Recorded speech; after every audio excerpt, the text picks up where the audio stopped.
My name is John Quinones, and I'm with ABC News. What did you think of what you heard here? I didn't hear anything racist. He told her he wouldn't serve her.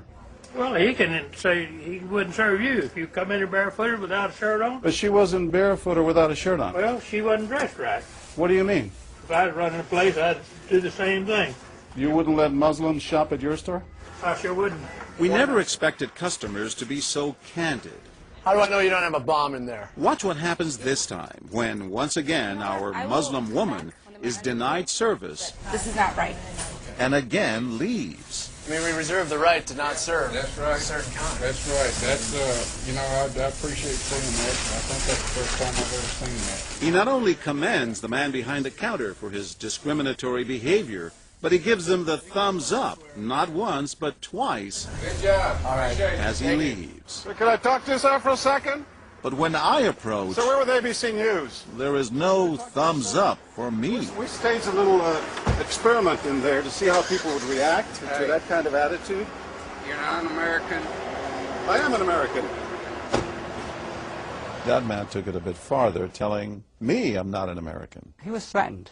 Jack DeVideo is a social psychologist at Yale University. So when we as Americans feel threatened from the outside, we're going to define ourselves in very rigid fashions. Either you're with me, and if you're not really one of me, then you must be somebody else who's against me. The young woman in our experiment is an actor, but for this woman, discrimination is all too real. Nahaya Javed helped us design our experiment. Although born in Chicago, she says she's constantly characterized by fellow Americans as the enemy. They always start off with, you're a terrorist, Osama lover, towel head, camel jockey, on and on. While attending college in Texas, she says she continually suffered verbal abuse and has even been physically attacked just because she's Muslim. They assume I'm not from here, and if I tell them I'm American, they're like, no, you're not. Just because you were born here doesn't make you American. And I'm like, so what makes you American? It's a daily battle. Mm-hmm. And I don't feel like living in America, I should have to fight this battle. Meanwhile, back at the bakery, our actor is at it again. But how do I know you're not a terrorist? Terrorists look like you. But this time the customers are sympathizing with the Muslim woman. Right, I know, but can you blame me? Yeah, I can't blame you, actually. Why? What's the problem? All right, we'll get out of here. You need to go yourself, actually. What do you need to do? Okay, sir. Thank you, I'm a sir. good American, all right? We're at war with these people. My dad's a veteran. Go yourself. So is mine. And he's not the only one who walks out in anger. You need to stop segregating against people. It's wrong. Excuse me? She's an American No, just like you're a everyone bad else. American. Time and again, people speak out with their pocketbooks. You lost a couple of customers, just so you know. But look what happens when this man threatens to leave. You're not a good American, sir. I believe I am a good American. My son just came back from serving in the Army for over a year in Iraq, and that has nothing to do with her rights. I understand that. Thank you, sir. And I hear what you're saying. But I can't believe you would be so discriminatory. I'm deeply offended by that.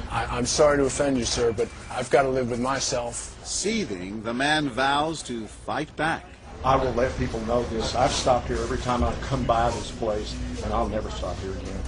Why did folks get so upset? They saw an injustice. It's justice that binds us together. It's justice that makes us a society. Any threat to that kind of sense of justice and fairness undermines the entire system. You're really not conservative because No. she's American? No, I'm not. Perhaps that's why more customers are outraged by our actor's hateful behavior than approve of it. You're not dressed like an American. I don't know But what no you have. one is more persistent than these two young women who can't believe what they're hearing. Take your jihad, take it back out to the parking lot. Excuse me? I mean, I got to protect my customers, okay? You're really offensive and disgusting. Well, I'm sorry. I'm just trying to protect you here. Thank because you. you You're don't know what's sick. going on. Like that doesn't mean anything. This is a different How do you know? culture. You are These people so are trying to ignorant. kill It's Americans. disgusting. She is my culture. So you're ready to serve me, but you're not ready to serve her? You're obviously dressed like an American. Big deal. She's Muslim. And unlike the others, they don't just leave in anger. They stand their ground. So you're going to regulate what people wear? Yes, because I believe you the the degree manager? of... No, I'm not the manager. Can I speak to your manager? I'm John Quinones with ABC News. It's only when we catch up with our heroines that they finally let their guards down. I'm with my friend who's, Muslim, and it's, I've just seen how people treat them differently, and it really hurts me. Just watching them stand up for what they believe in touches Professor DeVideo. In a way, they defended America, and I was impressed by that, because they wanted this to be a just society, a just place, a just bakery. I'm John Quinones. And remember this man whose son served in Iraq? He's also moved to tears. Every person deserves to be treated with respect and dignity. No matter how In they're every dressed. situation, no matter how they're dressed. Never have we seen reactions so polarized, from a thumbs up for prejudice to an emphatic thumbs down. Go yourself. Two different Americas, both convinced they're patriotic. At the end of the day, 13 people stood up for the Muslim woman, while 6 sided with the clerk. But the majority of the bystanders, 22, did or said absolutely nothing.